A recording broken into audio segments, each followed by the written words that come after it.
네, 그럼 후쿠시마 원전 오염수 방류에 대해서 차윤경 기자와 좀 더 짚어보겠습니다. 많은 분들이 이제 체르노빌은 아실 테고 그 이후에도 자잘한 사고들이 있었습니다만은 오염이 된 물건, 심지어 오염수를 이렇게 바다로 흘려보낸 건 사상 처음입니다. 그렇습니다. 먼저 오염수와 냉각수는 다릅니다. 예. 우리나라와 중국 등에서도 원자로의 높은 열을 식히기 위해서 냉각수를 쓰고 바다로 보내기도 합니다. 물론 여기에도 삼중수소가 있지만 이 냉각수는 핵 연료에 바로 직접적으로 닿은 물은 아닙니다. 하지만 오늘부터 일본이 방류하고 있는 건 원전 폭발로 녹아내린 핵 연료에 직접 닿은 물을 거른 오염수입니다. 12년 전인 2011년 3월 동일본 대지진으로 후쿠시마 제1원전이 폭발했습니다. 방사능 오염수 우려가 계속됐고 2013년 9월부터 우리나라는 일본산 수산물 수입을 금지했습니다. 일본이 반발해서 세계무역기구에 제소했지만 우리가 최종적으로 이겼습니다.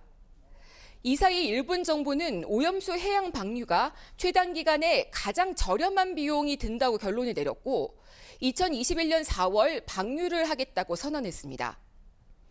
지난달 국제원자력기구가 방류해도 안전하다고 결론을 내리자 더 적극적으로 주변국을 설득했고 속전속결로 오늘 방류가 이뤄졌습니다.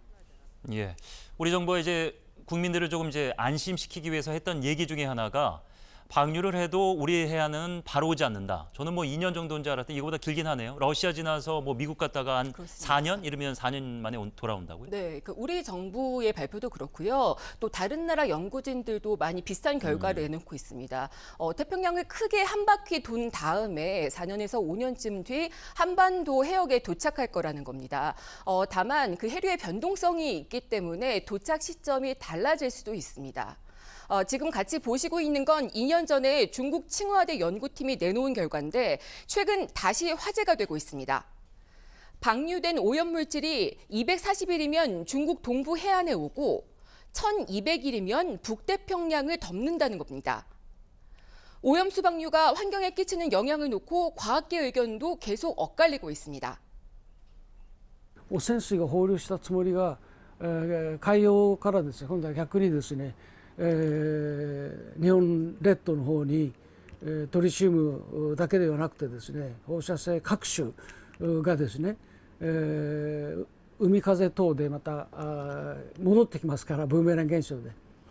We have not seen any environmental or human health effects from these previous tritium releases, and the tritium releases from other nuclear facilities around the world are much, much higher than what the Japanese will release. 네, 방류에 반대하는 우리나라 대학생 16명이 일본 대사관으로 진입하려다가 경찰에 체포되기도 했고 또 중국은 방류가 시작되자 일본산 수산물 수입을 전면 금지하는 등 반발도 계속되고 있습니다. 네, 일본 내에서도 의견이 엇갈리기 때문에 이게 과학적으로 어떻게 현실화될지는 지켜봐야 되겠습니다만 일단 방류 시간으로 잡은 것이 일본에서 30년인데 과연 이게 가능할 것이냐, 이거보다 길다, 아니면 중간에 중단될 것이다, 별 얘기가 많네요. 네, 도쿄전력에서 목표로 잡은 게 2051년에 방류를 완료를 하고 그 뒤에 사고가 났던 그 1원전을 폐로, 그러니까 다시 완전하게 닫는다는 겁니다. 그런데 일본 안에서조차도 이 목표가 이미 파탄났다라는 말까지 나오고 있습니다. 예. 왜냐하면 일단 빗물과 지하수 등으로 오염수가 계속 생기고 있습니다. 또 원전 안에는 데브리라고 불리는 방사성 물질 덩어리 수백 톤이 있는 것으로 알려졌습니다. 이걸 제거해야 오염수가 더 나오지 않는다는 건데 지금으로서는 농도가 너무 높아서 사람이 진입을 할 수가 없고 또 이걸 제거할 수 있는 다른 장치도 없습니다. 결국 오염수 방류가 언제까지 계속될지는 일본 정부도 모른다는 겁니다. 저희가 흔하게 하는 얘기가 우리가 사용하고 있는 이 지구는 미래 세대한테 빌려온 것이다, 그런 표현이 있지 않습니까? 네. 이게 우리만의 문제가 아니고 전 인류적인 문제이기 때문에 어떤 문제가 발생할지 제발 별일 없기를 기원하면서 철저한 감시가 필요할 것 같습니다. 수고하셨습니다.